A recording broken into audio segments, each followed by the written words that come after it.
যা হারিয়েছি, আমাদের বিচার চাওয়ার কোনো অধিকার ছিল না। কিন্তু আওয়ামী লীগ যখন সরকারে এসেছে তখনই এই বাংলাদেশের উন্নতি হয়েছে।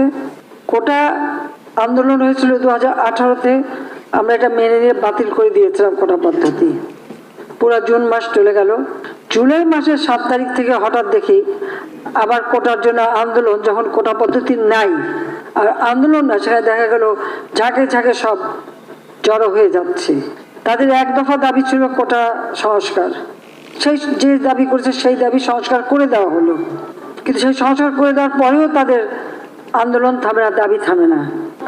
আন্দোলন কোটা আন্দোলন করছে এক জায়গায়, কিন্তু চারিদিক থেকে ঢাকার সেখানে সেই জঙ্গি ঝুঁকে একদিকে হত্যাকাণ্ড চালানো, অপরদিকে যে সমস্ত প্রতিষ্ঠানগুলি মানুষের সেবা দেয়, যেমন দুর্যোগ মোকাবেলায়, সেখানে অগ্নিসংযোগ, বাংলাদেশ টেলিভিশন সেখানে অগ্নিসংযোগ, সেই সেতু ভবনে অগ্নিসংযোগ, ডাটা সেন্টার, বিটিআরসি ভবন যেখান থেকে পুরো ডিজিটাল সিস্টেমটা সারা বাংলাদেশে পরিচালনা করা হয়, স্যাটেলাইট থেকে যেখানে সমস্ত কিছু নিয়ন্ত্রণ করা হয়, সেটাকে আগুন দেওয়া হলো। তার সাথে আসলো মেট্রো রেল, অত্যন্ত আধুনিক মেট্রো রেল, দুইটা স্টেশন পুড়িয়ে দিল। এক্সপ্রেসওয়ে 2010 থেকে প্ল্যান করে সেটা টোল প্লাজা ভেঙে নষ্ট করে দেওয়া হলো যাতে চলতে না পারে। আগুনে পড়া হানি ফ্লাইওভার, সেটাও টোল প্লাজা পোড়ানো, সেটারও ধ্বংস। অর্থাৎ আপনারা একটা জিনিস লক্ষ্য করেন যে ঠিক মানুষের সেবা দেওয়ার জন্য যে কাজগুলি, সেই জায়গাগুলিতেই কিন্তু আঘাতটা হানা হয়েছে। সিটি কর্পোরেশনের ময়লা ফেলার যে গাড়িগুলি, সেগুলি পুড়িয়ে দেওয়া হলো। আজকে কত মানুষের জীবন গেছে।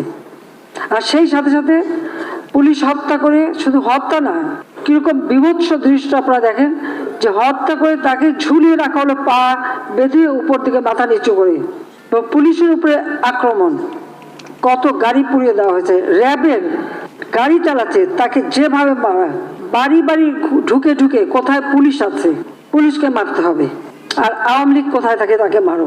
মসজিদে ঢুকে মসজিদের মাইক ব্যবহার করে মিথ্যা অপবাদ দিয়ে মানুষ ডেকে নিয়ে এসে তারপরে এই নারকীয় কাণ্ড চালানো হয়েছে, এবং এ পর্যন্ত অনেকগুলি মৃত্যুর খবর আপনারা পেয়েছেন।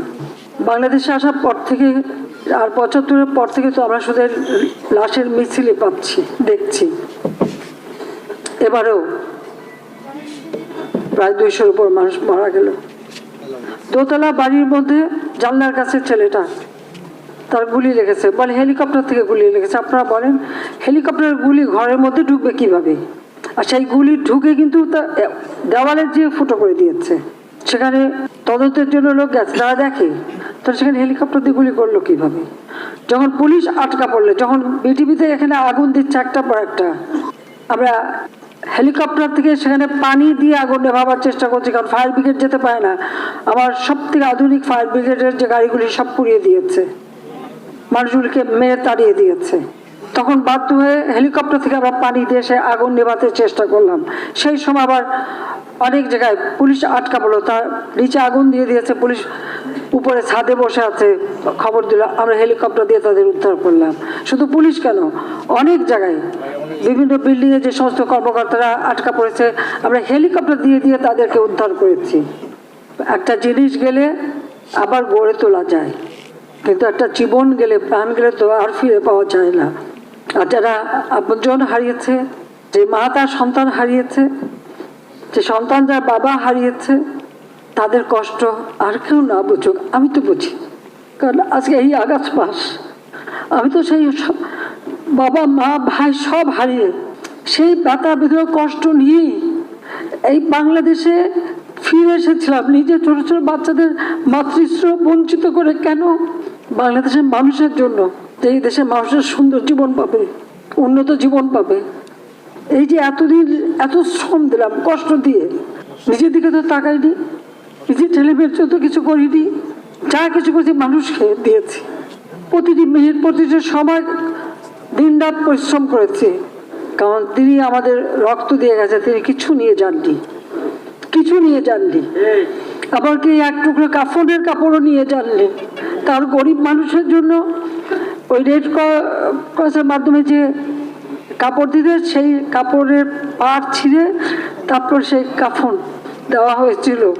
আর আমার মা ভাই তাদের কাউকে কোনো কাফন দাফন কিছুই দেওয়া হয়নি, কাজে তারা কিন্তু কিচ্ছু নিয়ে যায়নি, দিয়েই গেছে।